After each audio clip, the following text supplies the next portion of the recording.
नमस्कार। आइए बात करता हूं सबसे पहले आपकी कनिष्ठा उंगली के बारे में। कनिष्ठा उंगली को यदि आप सूर्य की उंगली के साथ मिला लेंगे तो मुझको लगता है ये उंगली बिल्कुल सूर्य की उंगली के प्रथम पर्व तक नहीं पहुंच पाएगी। यानी जब इस प्रकार से उंगली हो जो सूर्य की उंगली के पहले कट तक नहीं पहुंचती है तो व्यक्ति के जीवन में उतार चढ़ाव का सामना अवश्य करना पड़ता है।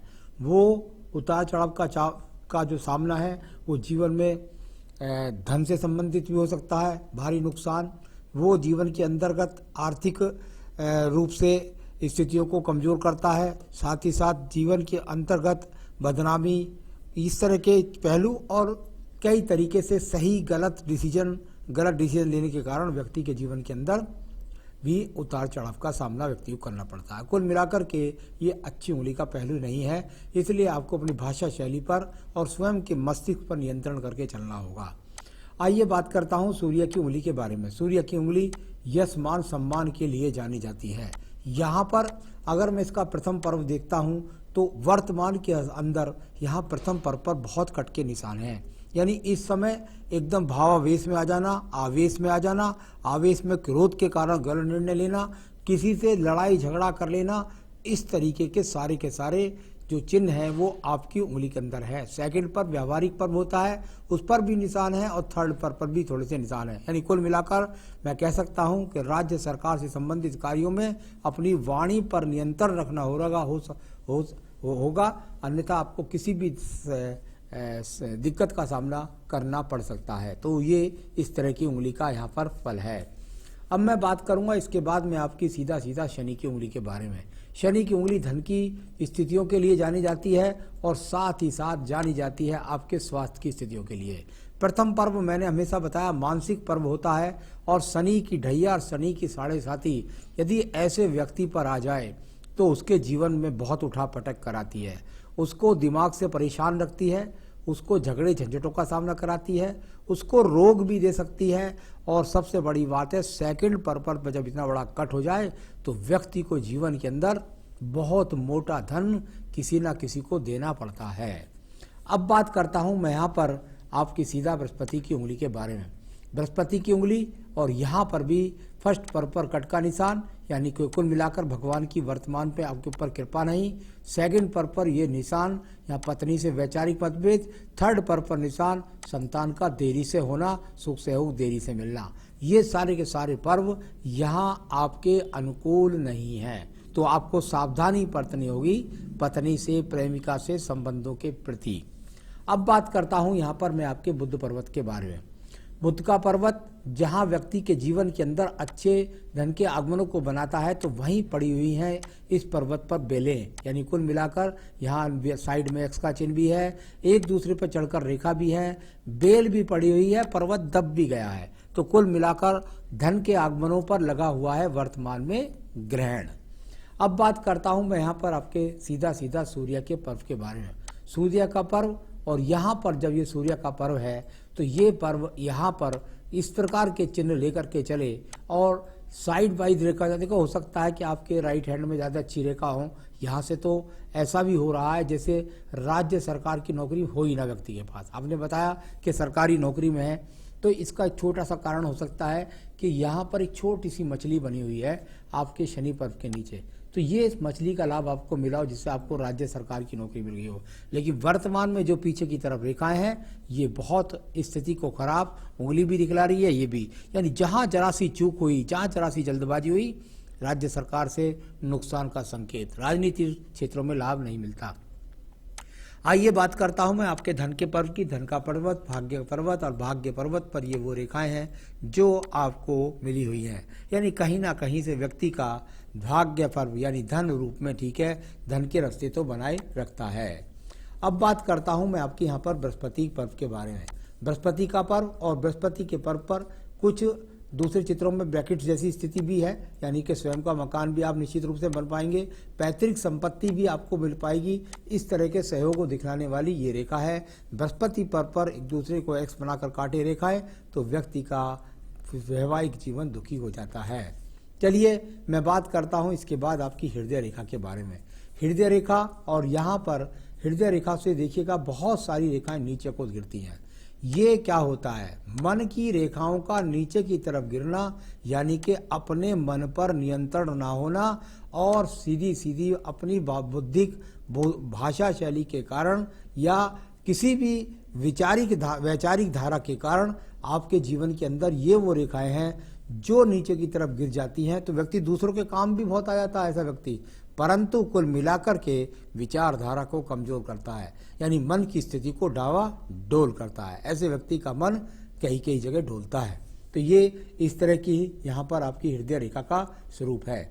मैं मंगल पर्व की बात करूंगा, प्रथम मंगल पर्व, और यहाँ से निकलकर रेखा चली जाए और जब हृदय रेखा को काट दे तो व्यक्ति के जीवन के अंदर पत्नी के साथ में बहुत ज़्यादा खराब संबंध होते हैं। तो ये इस तरह की स्थितियों को दिखलाने वाली यहाँ पर ये रेखाएं भी हैं। तो ये स्थिति यहाँ पर कुल मिलाकर के आपके वैवाहिक जीवन को ध्वस्त करने की पक्की रेखा यहाँ पर थी। अब बात करता हूँ मंगल पर्व से निकलने वाली रेखाओं को। ये कर्म रेखाएं होती हैं।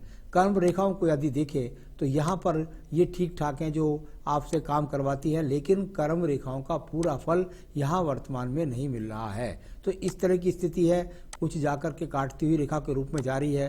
प्रत्येक रेखा को काट के जाए, खास तौर से आयु रेखाओं को काट कर जाए तो आयु के खंड के अंदर दिक्कतें पैदा करती है।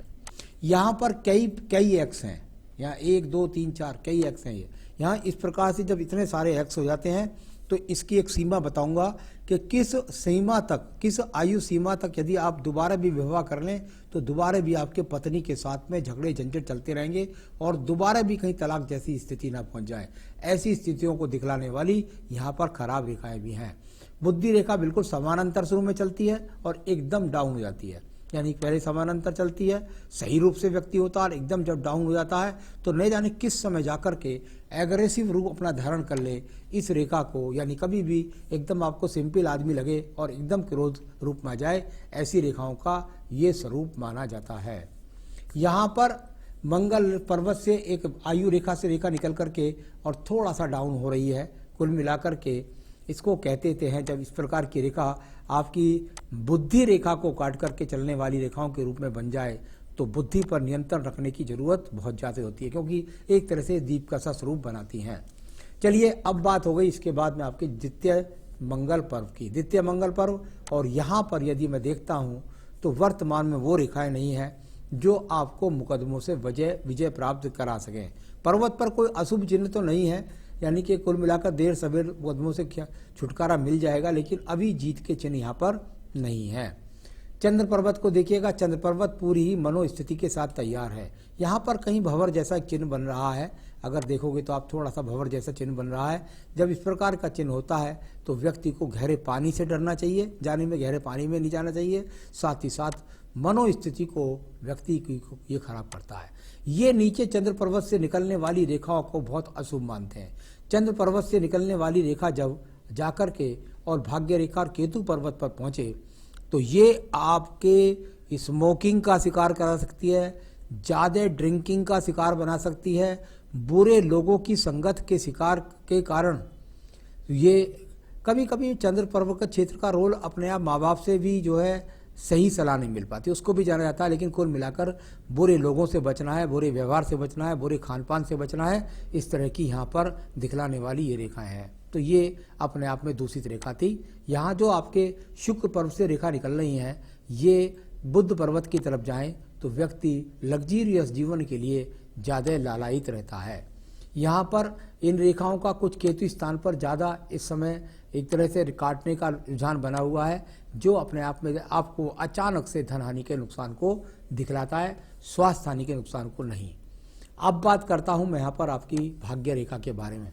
भाग्य रेखा, और देखिएगा भाग्य रेखा अगर चली है यहाँ से तो आपको मछली जैसी भले ही लगे, मुझे यहाँ दीप जैसी लगती है। कुल मिलाकर के ये भाग्य रेखा जब शुरू में दीप बनाकर के चले तो व्यक्ति के जीवन के अंदर जो उसके भाग्य में अचानक से अड़चने आ जाती हैं। तो ये उस प्रकार की भाग्य रेखा, और इसके साइड से जाकर के दूसरी भाग्य रेखाएं और सपोर्टिंग रूप में है, यानी मुसीबतों से निकाल करके सहायक रेखाएं आपको ले जाएंगी। इस तरह का इनका स्वरूप कहा जाता है। आगे इन रेखा के बारे में ज़्यादा नहीं बोल सकता, क्योंकि अभी जो आपकी एज है उसके अकॉर्डिंग मैं ज़्यादा से ज़्यादा 3 से 4 साल के लिए ही बोल सकता हूँ।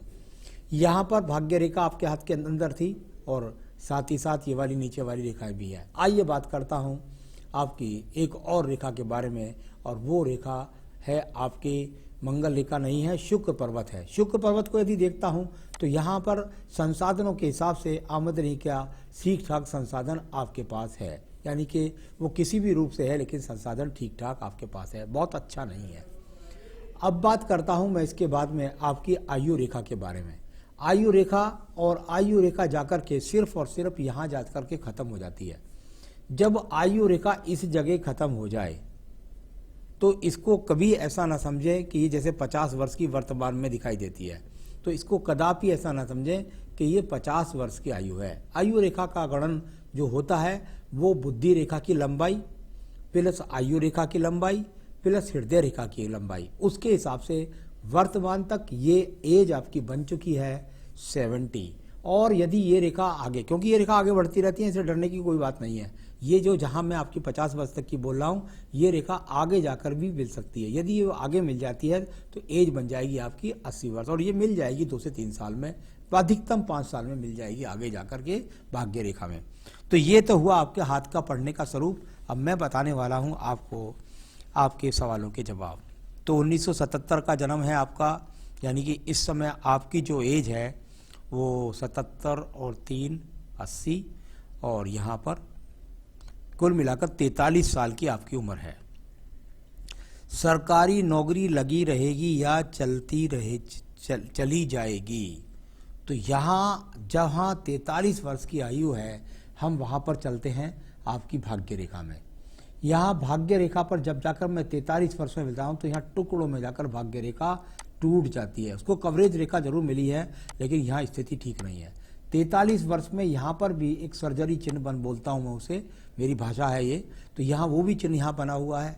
यहाँ कुल मिलाकर के ये चिन्ह लगातार आपकी बुद्धि रेखा पर भी बना हुआ है, यानी कि ये तो निश्चित बात है कि आपको कम से कम 1.25 साल बहुत सावधानी से निकालना होगा।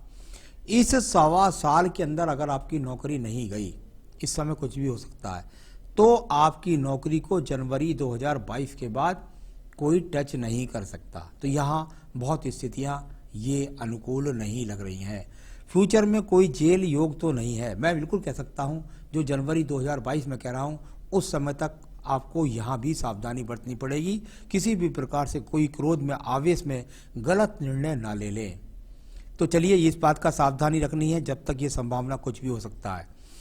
आपने कहा लव मैरिज या अरेंज या किस एज में होगी, ये आपने होगी जिसकी लड़की से मैरिज होगी वो कैसी होगी।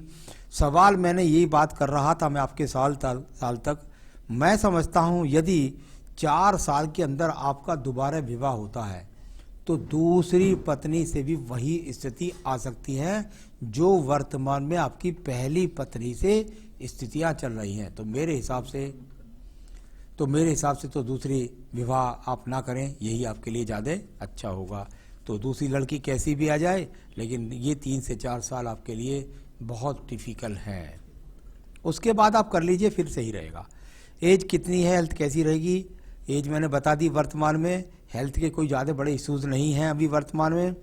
एक वाइफ का खर्चा दे रहे हैं, उसको कब तक देना पड़ेगा, बिल्कुल निश्चित बात है कि 2022 या 21 के मध्य तक आपको ये खर्चा देना होगा। मैं किसी से लव करता हूँ, मैरिज होगी या नहीं, मैंने आपको बता दिया। उससे अगर मैरिज हो भी गई तो आपके जीवन के 4 साल बहुत डिफिकल्ट चलने वाले हैं। हो सकता है भारी समस्या हो, घरेलू समस्या हो, या उस वैवाहिक पत्नी से समस्या हो। तो ये मैं समझता हूँ बहुत कठिन समय है। 4 साल के बाद करोगे तो ज़्यादा अच्छा रहेगा, उससे पहले करोगे तो बहुत बैलेंस के साथ अपना वैवाहिक जीवन आपको बिताना होगा। कैसी भी समस्या आ सकती है, क्योंकि मेरी फर्स्ट मैरिज का डाइवोर्स हो चुका है और दोबारा मैरिज कब होगी मेरी, तो मैंने बता दिया। मैरिज कर लोगे तो ऐसी ऐसी स्थितियों का सामना करना पड़ेगा, 4 साल बाद करोगे तो वो स्थितियों का सामना आपको नहीं करना पड़ेगा। तो ये तो आपके सब सवालों का जवाब मैंने आपको दे दिया है।